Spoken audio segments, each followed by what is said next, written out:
So we are going to read and understand the next chapter of your English literature book. Chapter 2, Dear Mrs. Naidu.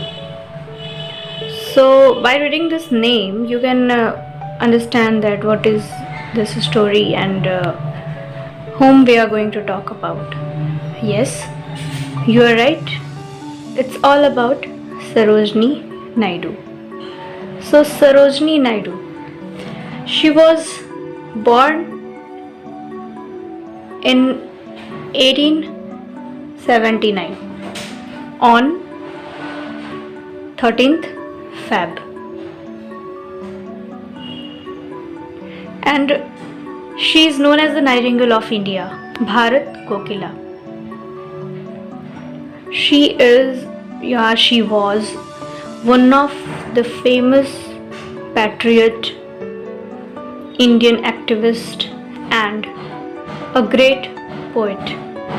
She wrote many poems.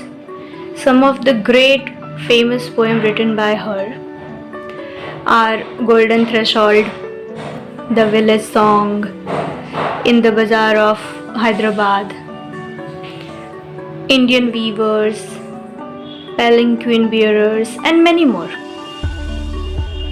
And do you know, children, she is the first woman governor of an Indian state, that is Uttar Pradesh. So there are many things to read about Sarojini Naidu, but let's see what is given in this chapter. So let's start reading this. So let us see what is given in this story. Let us now read a letter written by a 12-year-old girl. एक 12 साल की बच्ची है जो इस story में बताया गया है कि वो लेटर लिखती है to someone she is inspired by, someone popular, someone unusual, यानी जिससे उसको प्रेरणा मिलती है, कोई बहुत ही फेमस, कोई बहुत ही अलग. So this letter is written on June 10, 2013. Dear Mrs. Naidu, I guess you are wondering why I am writing you this letter. Wondering मतलब सोचना. तो वो बच्ची बताती है कि मैं ऐसा सोच रही हूँ कि मैं आपको ये लेटर लिख रही हूँ, आप सोच रही होंगी कि मैं क्यों लिख रही हूँ. Honestly, Mrs. Naidu, so I am. Even मैं भी यही सोच रही कि मैं आपको लेटर क्यों लिख रही हूँ. Amma says I'm not allowed to speak to strangers. तो वो जो बच्ची है उसकी जो मम्मी है वो कहती हैं कि आपको अनजान लोगों से, अजनबी से नहीं बात करनी चाहिए. You would think that also meant that I shouldn't write to them. इसका मतलब ये भी है कि मुझे अजनबियों से बात नहीं करनी चाहिए, मतलब उनको लिखना भी नहीं चाहिए. But since this is a school assignment, she says it's okay. लेकिन मुझे स्कूल की तरफ से ये काम मिला है तो उन्होंने ओके कहा, यानी मैं ये काम कर सकती हूँ, ठीक है. So the girl is telling us a tip that here is a tip, Mrs. Naidu. Mrs. Naidu को भी वो बता रही हैं कि मैं आपको एक बात बताती हूँ. If you ever want adults to let you do something, just tell them it is a school assignment. So funny ना, आपने भी ऐसा बहुत बार किया होगा कि अपनी बात अगर कोई मनानी है तो पेरेंट्स को बोल दो कि स्कूल का काम है. तो यहाँ भी ये बच्ची बताती है कि आपको अगर कोई काम करना हो और आपके पेरेंट्स नहीं मानते हैं तो आप बस बोल दो कि स्कूल का काम है, वो 100% मान जाएंगे इस बात को. And they will 100% agree to every time, मतलब वो किसी भी चीज़ के लिए आपकी बात मान लेंगे. Maybe I should start from the beginning. तो मैं शुरू से शुरू करती हूँ. The beginning was last week, यानी पिछले सप्ताह से बात शुरू हुई. Last week I started class 6 and met our new teacher Annie Miss. तो पिछले सप्ताह मैं अपनी नई टीचर एनी मिस से मिली, who is not like any teacher I have had before. मतलब वो सब सारे टीचर्स जिससे इससे पहले मैं मिली थी उनसे बिल्कुल अलग थी. फॉर एग्जाम्पल क्यों अलग थी? क्योंकि एनी मिस जो थी वो कहती थी she doesn't think school should be about memorising things, यानी चीज़ों को याद करना, रटना, सेइंग देम बैक. इस चीज़ के लिए स्कूल नहीं होना चाहिए. She says memorising things and saying them back makes you a parrot. तो वो कहती हैं कि चीज़ों को रटना, दोहराने से एक इंसान नहीं, वो पैरट बन जाता है, not a person. She said she wants us to grow our brains and our hearts. वो कहती हैं कि हमें अपने दिमाग से और अपने दिल से बड़ा होना है, ग्रो करना है, बढ़ना है। When she said that, I wanted to ask how our heart will help us pass our exams and college and get a job and buy a house with a proper roof and maybe even a garden, which are all the reasons why we go to school. और जब भी वो ऐसा बोलती हैं कि हमें अपने दिल और दिमाग से बड़ा होना है, बढ़ना है, तो मैं हमेशा उनसे ये पूछना चाहती हूँ कि हमारा दिल किस तरह से हमारे एग्ज़ाम को पास करने में मदद करेगा, अच्छे कॉलेज में एडमिशन लेने को मदद करेगा, एक अच्छा जॉब लेने में मदद करेगा, एक बढ़िया सा छत वाला, बढ़िया से गार्डन वाला घर खरीदने में मदद करेगा, जिसकी वजह से हम स्कूल जाते हैं।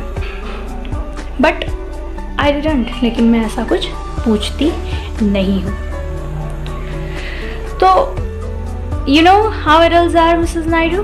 आप जानती हैं मिसेस नायडू बड़े लोग कैसे होते हैं। They don't like questions. उन्हें सवाल पूछना नहीं पसंद है। लाइक वो नहीं चाहते कि उनसे कोई सवाल पूछे। Even though it was only the first week of school, miss gave us an assignment. तो अभी पहला ही वीक हो रहा था कि हमारे स्कूल में मिस ने हमें एक असाइनमेंट दे दिया। Miss says that now that we are in the 6th standard it is time for us to be serious. Miss कहती हैं कि अब हम लोग 6th स्टैंडर्ड में आ गए हैं, तो अब हमें सीरियस होने की ज़रूरत है। और इवन आपको भी याद होता होगा, आप जब नए क्लास में जाते होगे तो आपको आपके टीचर से बात बोलते होंगे कि तुम लोग बड़े हो गए, अब थोड़ा सीरियस हो जाओ। तो every teacher says this every year, but none of them ever gave us assignments during the first week of the school. लेकिन कोई ऐसा टीचर आज तक पहले ही वीक में हमें कोई असाइनमेंट ऐसा नहीं दिया था। सो एनिमिस माइट मीन इट। तो इसका मतलब है कि एनिमिस सीरियस होने को कह रही हैं, तो वो है भी, और इसका मतलब वो समझती भी है। The assignment is to write letters to someone we would like to get to know better. Assignment यानी जो हमें स्कूल से काम मिला था, प्रोजेक्ट जो मिला था, वो क्या था कि हमें ऐसे इंसान को लेटर लिखना है जिसे हम और बेहतर तरीके से जानना चाहते हों।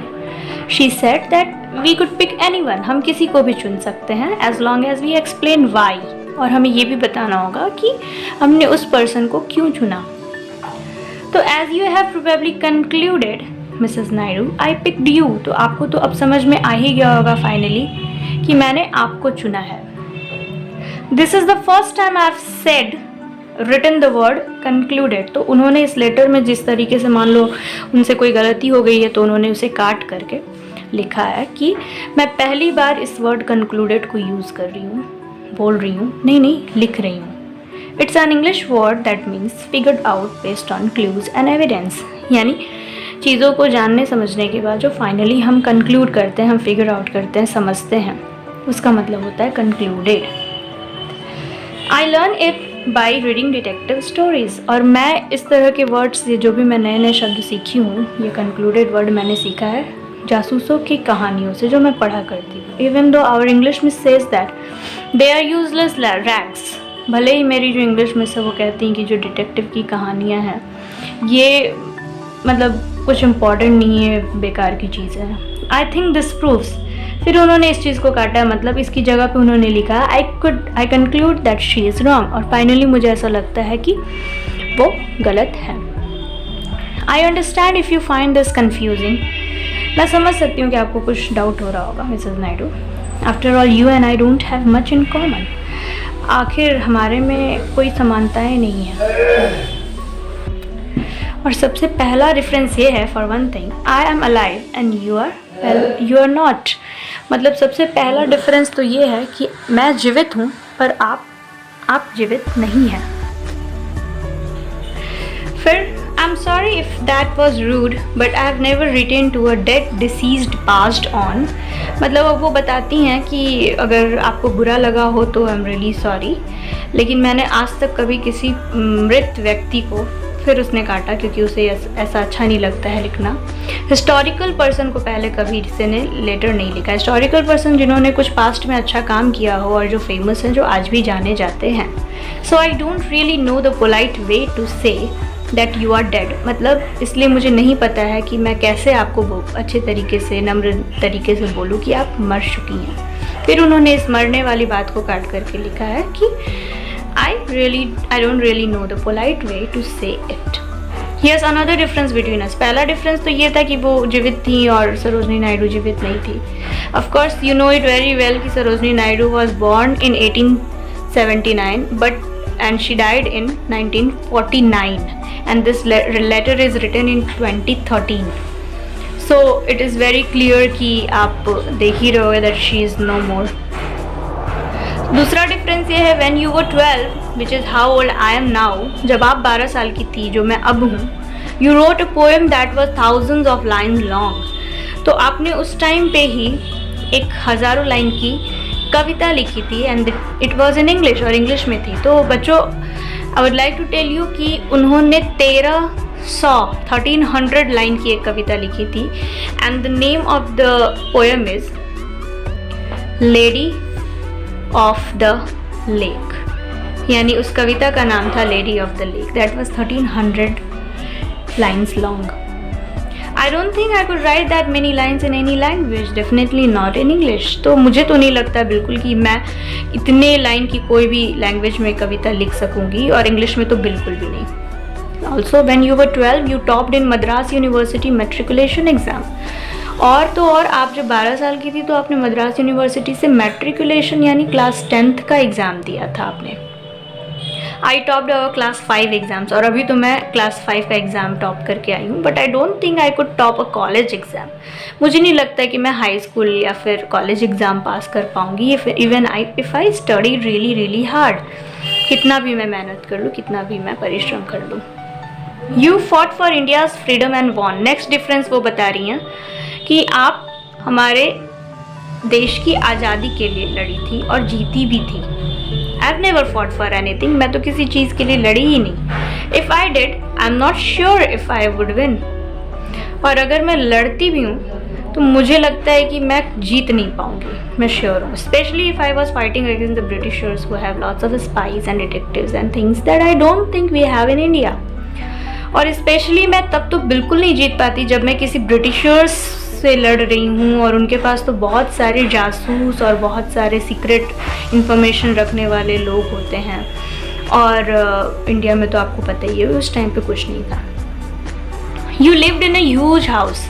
आप बहुत ही बड़े घर में रहती थी with a lot of rooms and maids to do your house work. और बहुत सारे रूम्स और बहुत सारी नौकर चाकर आपके घर के काम करने के लिए थे. My house only has one room. और मेरे घर पे तो सिर्फ एक ही रूम है. And amma is a maid. और मेरी माँ तो एक मेड है who does other people's house work, जो दूसरों के घर का काम करती हैं. Now the next difference she is talking about, that you had a lot of brothers and sisters and then you had a lot of kids. और फिर वो बोलती हैं कि आपके पास तो बहुत सारे भाई बहन थे और आपके बच्चे भी थे. I don't have any brothers and sisters. मेरे तो कोई भाई बहन नहीं है. And I don't have kids either. But you probably concluded that already. आपको पहले ही पता चल गया होगा क्योंकि I am only 12. मैं 12 ही साल की हूँ. Here is why I decided to write to you. अब मैं आपको बताती हूँ कि मैं आपको लिखने के लिए क्यों सोची. I am reading a book about your life. मैं आपके जीवन पर लिखी किताबें पढ़ रही हूँ, यानी मैं आपके बायोग्राफी पढ़ रही हूँ. Vimla madam gave it to me. और she gave it to amma to give it to me. तो विमला मैडम एक जिनके यहाँ मम्मी उसकी काम करने जाती थी, तो वो किताब उन्होंने उसकी मम्मी को दिया था. I haven't read all of it yet. अभी तक मैंने पूरा तो नहीं पढ़ा. It's in English but much more complicated English than the kind they use in detective stories. लेकिन इंग्लिश में लिखा तो है, बट मैं जो डिटेक्टिव स्टोरीज पढ़ा करती हूँ उससे ज़्यादा टफ इंग्लिश इसमें है. So it's taking me some time, इसलिए मुझे थोड़ा टाइम लग रहा है. So far I have only read the part about your childhood. अभी तक तो मैंने आपके सिर्फ बचपन की बात पढ़ी है, but that part makes me like you. लेकिन मुझे ऐसा लगता है कि आप मेरी तरह ही हैं.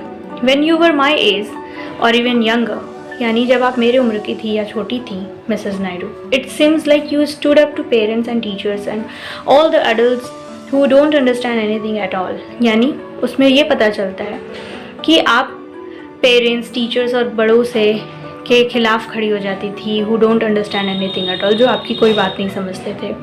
but act like they do. लेकिन ऐसा करते थे कि हाँ मैं तुम्हारी बात समझता हूँ, लेकिन वो हमारी बात समझते नहीं थे.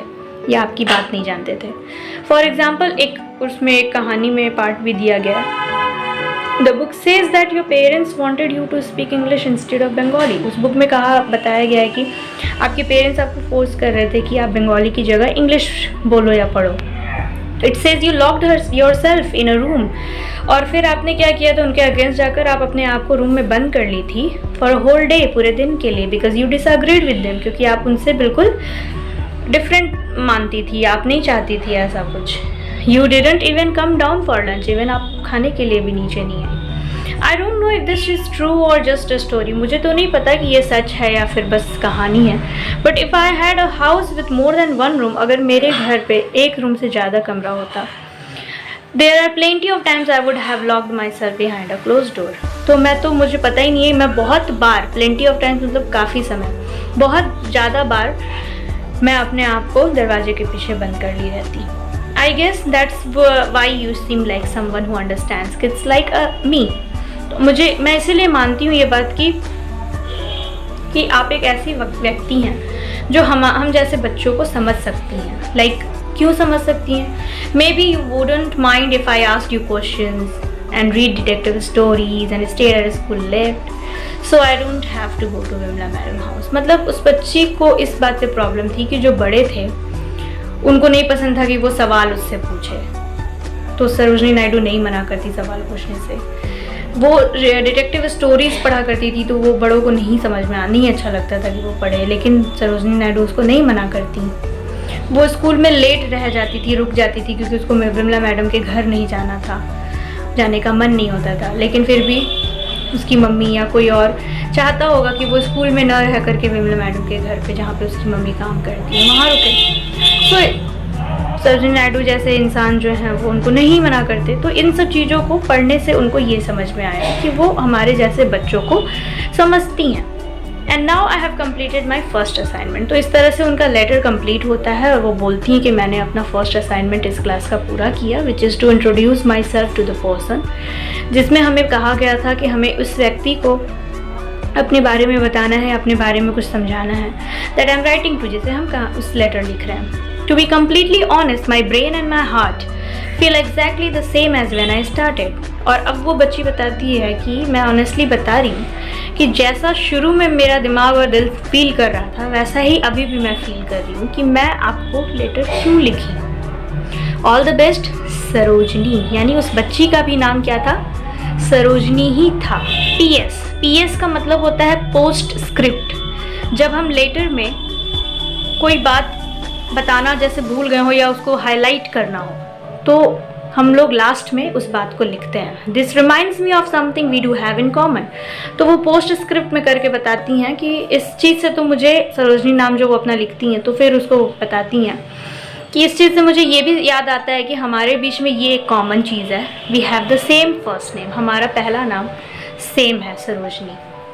So that's it, children. This story is written by Mathangi Subramaniam and she is an Indian writer and educator, जिन्होंने नॉन फिक्शन यानी सच्ची घटनाओं पे कहानी उन्होंने ज़्यादातर चीज़ें लिखी हैं। और न्यूज़पेपर जैसे Washington post, quartz, the Hindu, the wire, बहुत सारे न्यूज़पेपर में उनकी चीज़ें लिखी जाती थी। उनकी पहली नॉवल थी डियर मिसेस नायडू, ये एक छोटा सा पार्ट है, और उससे उन्होंने साउथ एशिया बुक अवार्ड जो 2016 में उन्हें मिला था, मातंगी सुब्रमण्यम को। Matangi short stories have also received great acclaim. उन्हें बहुत सारी चीज़ें, मतलब बहुत उपाधि मिली और प्राइजेस मिले इस तरह के categories. So that's it with today's chapter and we will again meet in the new video with a new chapter. Bye bye, thank you.